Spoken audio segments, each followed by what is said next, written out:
दोस्तों, हमारे चैनल को सब्सक्राइब करें और लेटेस्ट अपडेट्स के लिए बेल आइकन को दबाना ना भूलें। बहुत समय पहले की बात है। एक सुंदर और हरा भरा गांव था। नाम था हरितपुर।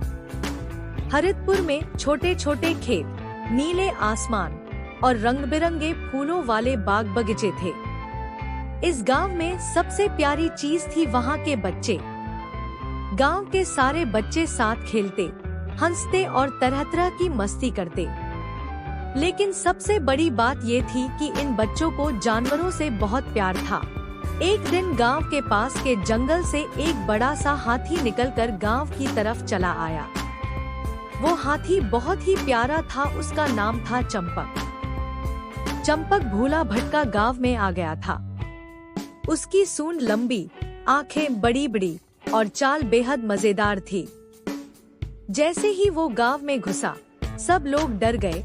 अरे, हाथी आ गया, भागो। पर बच्चों को डर नहीं लगा। उनमें से एक नन्हा लड़का था, गुड्डू। गुड्डू ने कहा, अरे, ये तो बहुत ही प्यारा हाथी है। देखो ना, इसे तो चोट लगी है।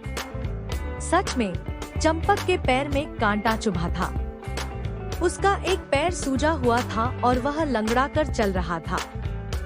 गुड्डू, मीना, बिट्टू और बाकी बच्चों ने चुपचाप जाकर हाथी को देखा। सबने मिलकर उसके पैर की चोट को देखा और मीना ने कहा, हमें इसकी मदद करनी चाहिए।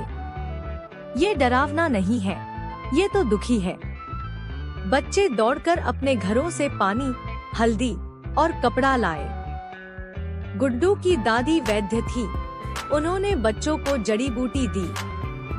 बच्चों ने बहुत प्यार से चंपक की चोट साफ की और मरहम लगाया। चंपक ने अपनी सूंड से सबको छूकर धन्यवाद कहा। गांव के बड़े लोग दूर से सब देख रहे थे। पहले तो उन्हें डर लग रहा था, लेकिन जब उन्होंने देखा कि हाथी बच्चों की बात मान रहा है और शांत बैठा है, तो उनका डर थोड़ा कम हुआ। गांव के सरपंच बुजुर्ग रामू काका ने कहा, बच्चों, तुमने बहुत साहस दिखाया है। ये हाथी अच्छा लगता है। शायद ये जंगल से भटक कर आया है। अब चंपक को गांव में एक छोटी सी जगह दे दी गई, पास के आम के पेड़ों के नीचे। बच्चे रोज उसके लिए खाना लाते, केले, गन्ना, पत्ते और कभी कभी नारियल भी। चंपक भी अब बच्चों के साथ खेलता, अपनी सूंड से उन्हें ऊपर उठाकर झूला झुलाता। एक दिन गांव में तूफान आया, तेज बारिश, बिजली और हवा। कई पेड़ गिर गए और नदी का पानी गांव की तरफ बढ़ने लगा। गांव वालों को डर था कि अब बाढ़ आ जाएगी। लेकिन तब चंपक ने कमाल कर दिया। उसने अपनी सूंड से मिट्टी उठाई, पत्थर लाए और बच्चों के साथ मिलकर बांध बनाने लगा। बच्चे चिल्ला रहे थे, चलो चंपक, तू कर सकता है। और चंपक जीजान से काम कर रहा था।